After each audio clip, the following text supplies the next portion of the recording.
Caribbean Newsline is brought to you by the Barbados Tourism Marketing Inc.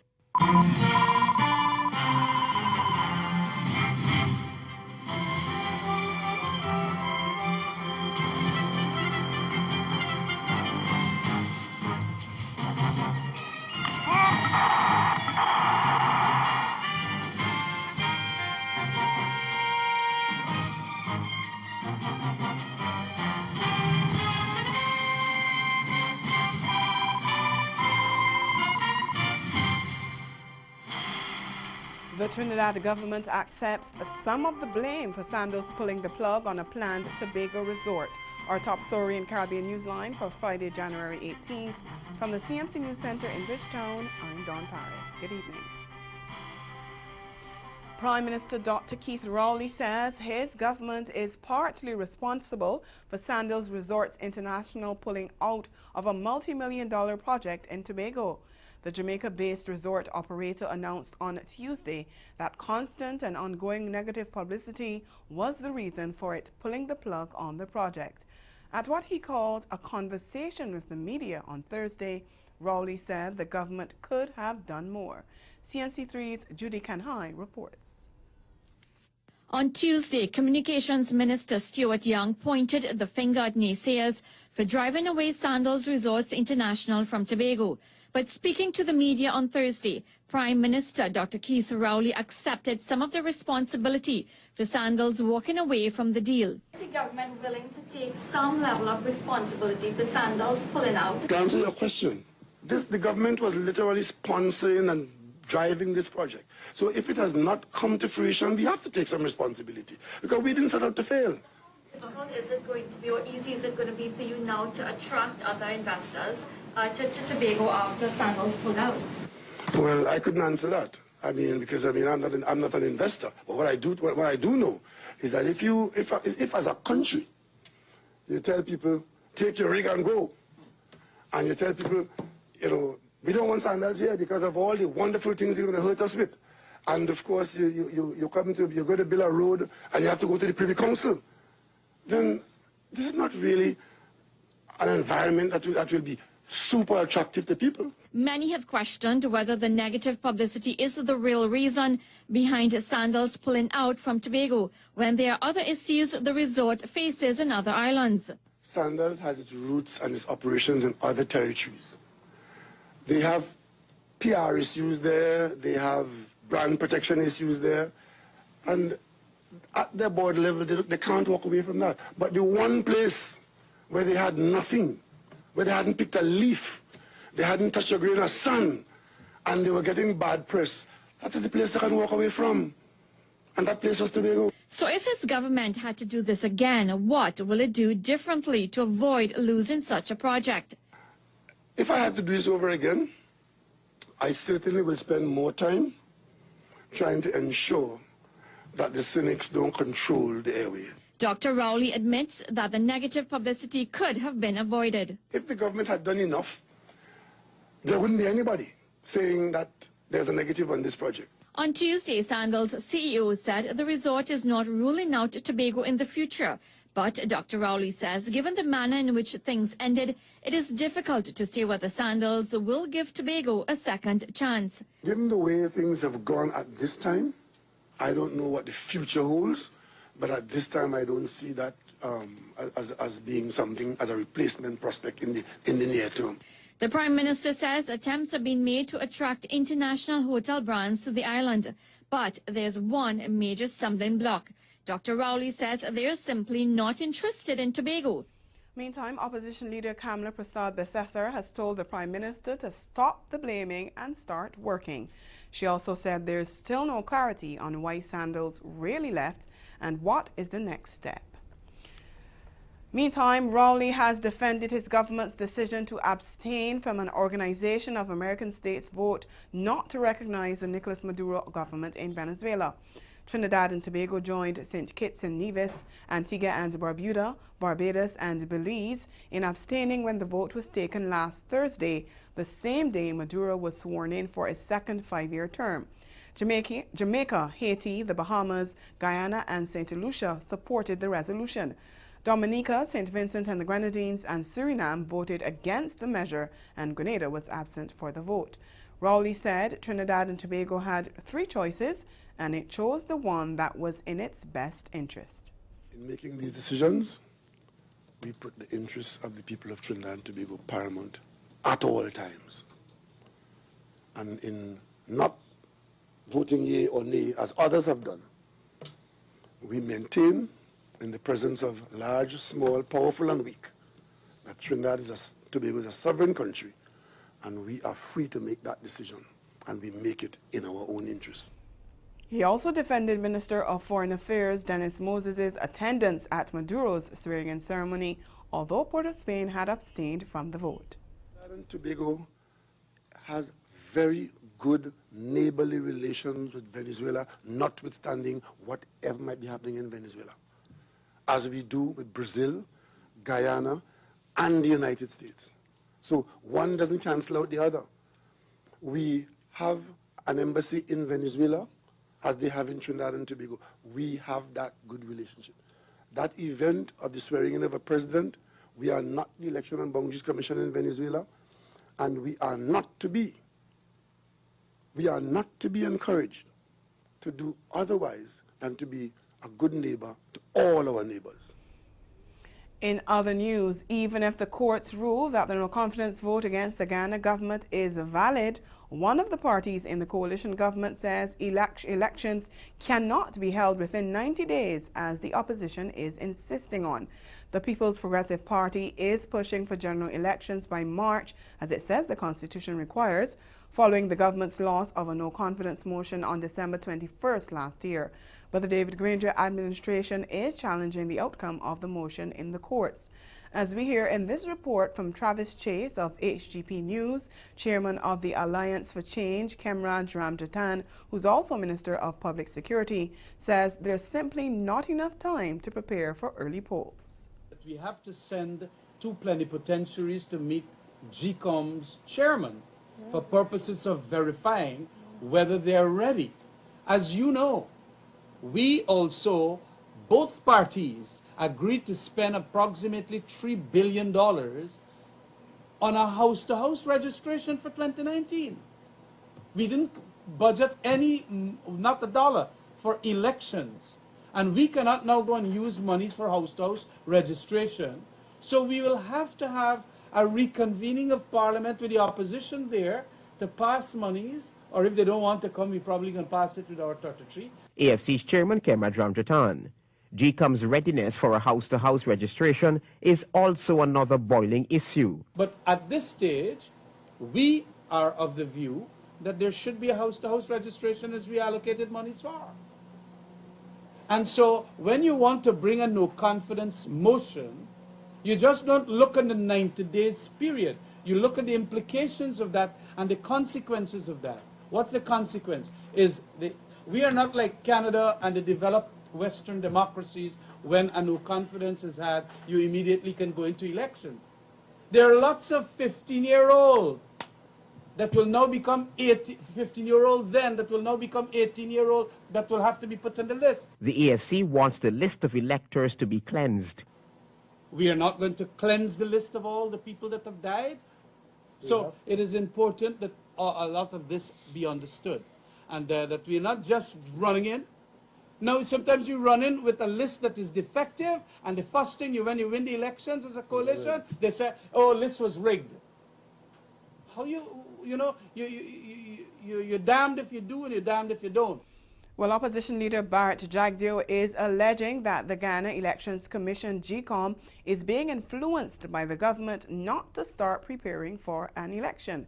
During a press briefing on Thursday, Jagdeo said GCOM could be involved in a delaying tactic, as the commission is yet to issue a formal statement about its preparedness for an early general election. Government and opposition representatives are scheduled to meet with GCOM to get information on its readiness, but the chairman remains on medical leave. We believe what is taking place now in GCOM is that the government is heavily influenced. But we believe what is taking place now in GCOM is that the government is heavily influencing GCOM, not to start the preparations for elections in 90 days. I've notified the international community to this possibility. I know that they have had some discussions with GCOM on this matter. And we have to, at some point in time, decide whether we want to pursue this charade or just withdraw from it totally. Because somehow the government is using all of these things, our willingness to engage and to be helpful and to reach out, to use it maybe to further delay these elections and the readiness of GCOM. Jagdeo also stressed that there was no agreement at the meeting earlier this month between himself and the president on how the arms of the state should continue to function in the meantime. And he said he's still holding the government to the 90-day deadline for elections. Jagdeo said preparations should be underway in spite of the court cases. The opposition leader accused the government of misleading the public about the agreement reached in his meeting with Granger. They've been on a spin mode. That's one. We had an agreement about the functioning of the government, the executive branch and the legislature, that they will function as per normal. That's not true. Two, that we have dropped our call for the resignation of the government. That is not true, as you have seen here. And that somehow we are contemplating shifting the deadline, and that pending the readiness of GCOM, that's a new factor, the deadline would be shifted. The deadline is a constitutional deadline, With the readiness of GCOM is something else. Coming up in Caribbean Newsline, new taxes and a warning for tax dodgers in Antigua and Barbuda's latest budget. The details when we return.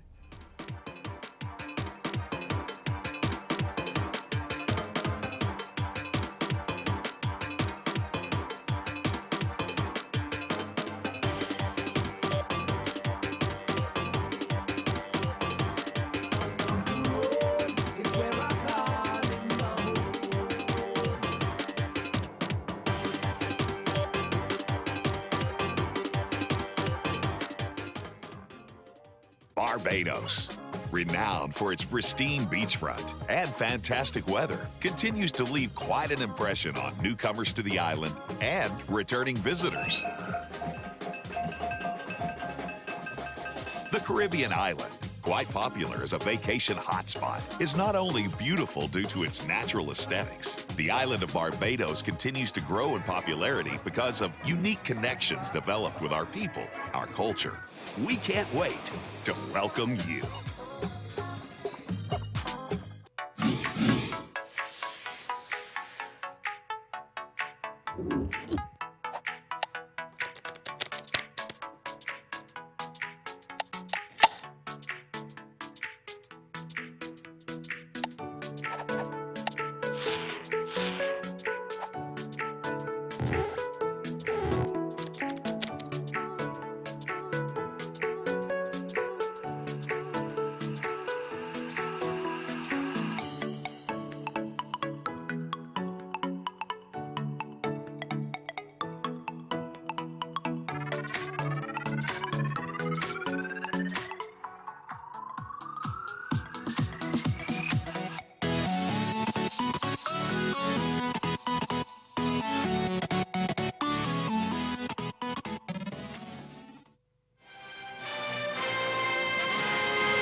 Antigua and Barbuda's Prime Minister Gaston Brown on Thursday presented a $1.2 billion EC dollar budget to Parliament outlining new taxes, and he's warned tax dodgers that his administration will not see it as business as usual. Brown said the government would be moving to acquire all funds owed to the state. He also indicated that the taxes on sugary beverages would be introduced this year, as he expressed concern that too many people were being affected by non-communicable diseases. Importantly, Mr. Speaker, this will be a revenue-neutral tax. So in other words, the taxes we collect from the sugary beverages will be utilized to reduce the prices of healthier foods. That is the responsible thing to do because we care.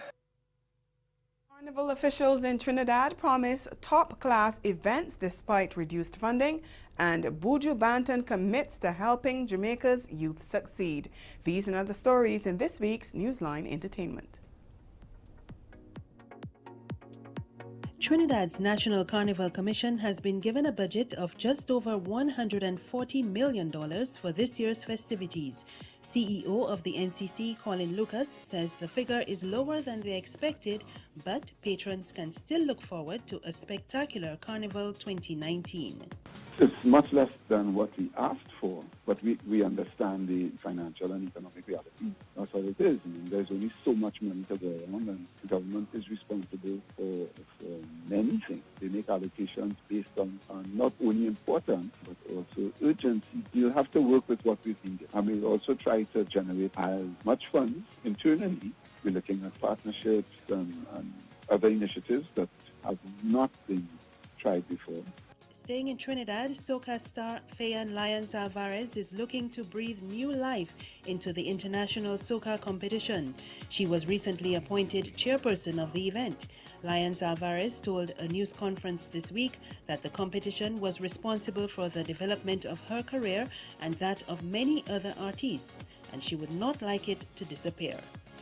At the end of the day, we're all Trinidadians, we're all West Indian, we're all soca people.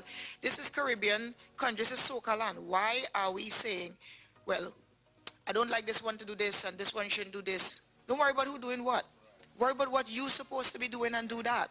And what you're supposed to be doing is supporting anything that's created towards promoting, elevating, employing, because Soca Bonac does employ people, a lot of people, and marketing your country, your culture, and your music.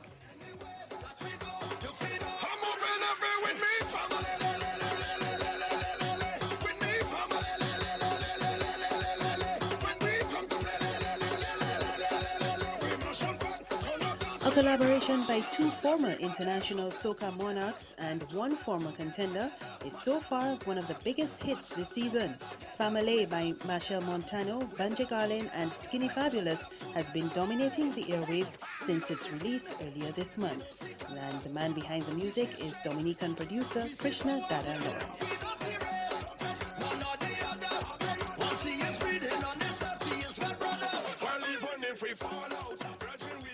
And speaking of Dominica, Rosso will come alive this weekend. A parade in the capital will mark the official start of Mass Dominic 2019. Some reggae news now. Buju Banton has launched a foundation to assist in the development of the island's youth. The Buju Banton Foundation will set up programs for skills training, talent development, and education empowerment of young people. Banton, whose real name is Mark Myrie, was released from a U.S. prison last December. He said in a press release that he knows what it is like to have big dreams. Buju Banton is also preparing for his much-anticipated Long Walk to Freedom tour later this year. Marie-Claire Williams, Newsline Entertainment. Ahead in Newsline Sport, Azim Basaraf gets a fourth consecutive term as president of the Trinidad and Tobago Cricket Board. We'll be right back. Barbados, get ready for the 5th Fish and Dragon Festival. This spectacle comes off at the Garfield Sobers Gymnasium on Wednesday, January the 23rd at 5 p.m. It features at 7:30 p.m. the charming Beijing Tarjin Hubei Arch Group from China. Additional performances include Calypso Monarch Mr. Blood, singer Kelly Cadogan, the Pineless Creative Workshop, traditional Chinese land dance and drumming, martial arts displays, Chinese interactive language and video rooms, traditional Beijing and Chinese food and delicacies, and lots more. That's the 5th Fish and Dragon Festival, and it's free.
Continuing with sports now, Azim Basraf returns to the helm of the Trinidad and Tobago Cricket Board for a fourth straight term. He and his slate defeated former WIPA president and leg spinner Dinanath Ramnarine 31-13 at the cricket body's internal elections this week. TV6's Sergio Dufour reports. As early as 6:45 p.m., the writing was on the wall that Azim Basrat was going to retain his position as president of the Trinidad and Tobago Cricket Board. It was his opponent, Dinanath Ramnarine, who broke the news that he lost 31-13, while the remainder of the positions were still being voted on. And when that was complete, Basrat basked in his victory. He did not hold back in his victory speech by throwing a jab at National League of Representatives candidate Dinanath Ramnarine. I just want to place on record that during my playing days, no leg break or googly bowler has ever gotten my wicket. As a matter of fact, as an opening batsman, by the time the spinners came on, I was already back in the pavilion. Basrat believes that the win shows that he has the majority of support, despite claims of transparency issues highlighted in 2 audits. I am happy that the majority of our membership has once again chosen to place their faith and trust in me and the system we have embarked upon, and on the vision and capabilities of our wonderful and capable team. Basrat said his next step would be to address the Chief Executive Officer position of the board. He's also hoping there's a turnaround in the performances of the national cricket team. Well, we are hoping that things turn around and we do well. It is surprising that we were expecting better results. Meantime, Ramnarine felt that the election was not fair. It's never been a fair election. I mean, for example, you had East Zone, for example, they are 3 representatives. East Zone has not had a meeting, farmer annual general meeting for over 2 years. They have no audited financial statements. I mean, they have, I think, 1 or 2 people running the zone out of 18. He felt that the result was always going to be a foregone conclusion, but said it was necessary to challenge Basrat. To be honest with you, I have no expectations whatsoever. I think that people were always going to support the status quo. But as I say, the purpose of us participating is to highlight the unfairness, to highlight the flaws in the governance structure of the Trinidad and Tobago Cricket Board. After losing to Basrat for a second time, Ramnarine said he was unsure of whether he would contest another TDCB elections.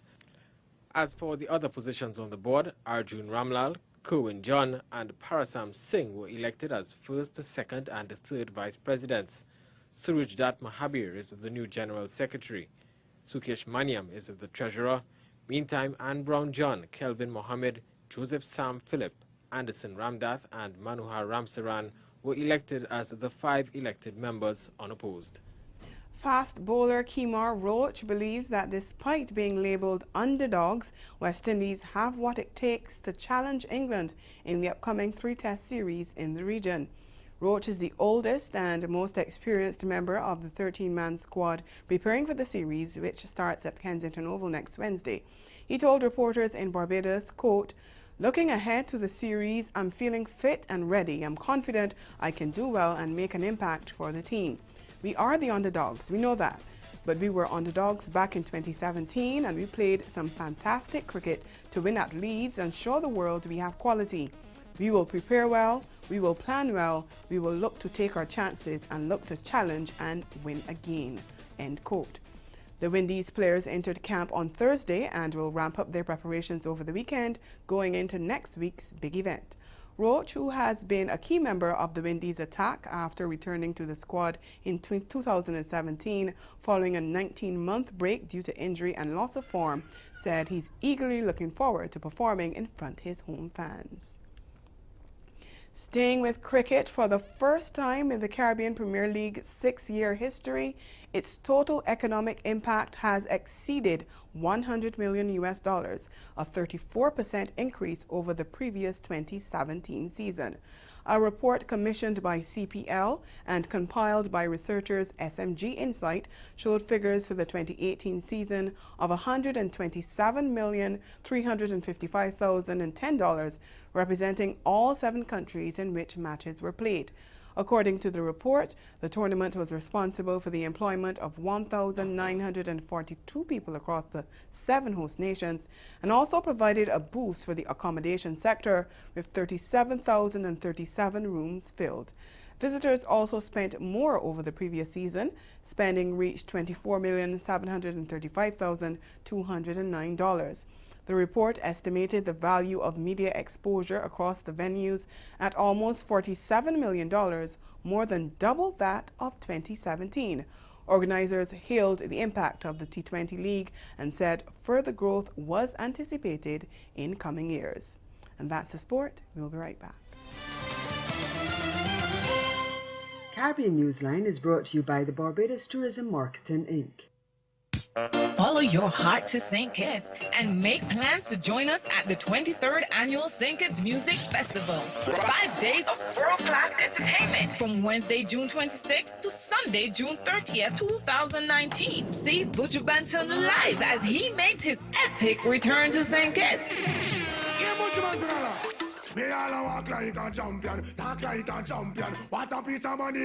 Also, French Montana and Davido.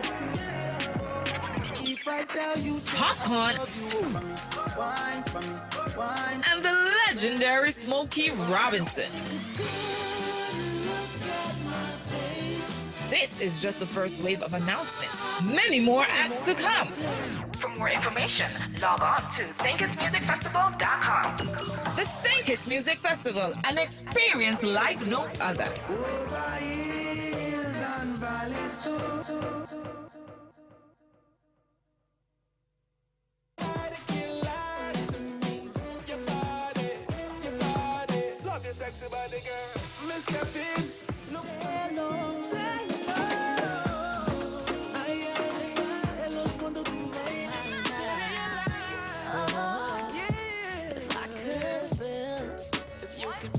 Like really.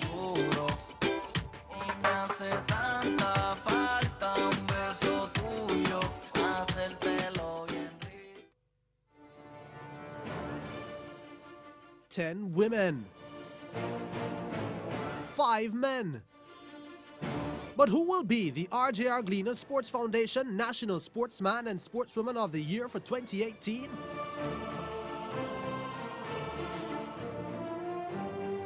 That's the 58th Annual R.J.R. Gleaner Group Sports Foundation National Sportsman and Sportswoman of the Year Awards, live from the Jamaica Pegasus Hotel on Friday, January 18.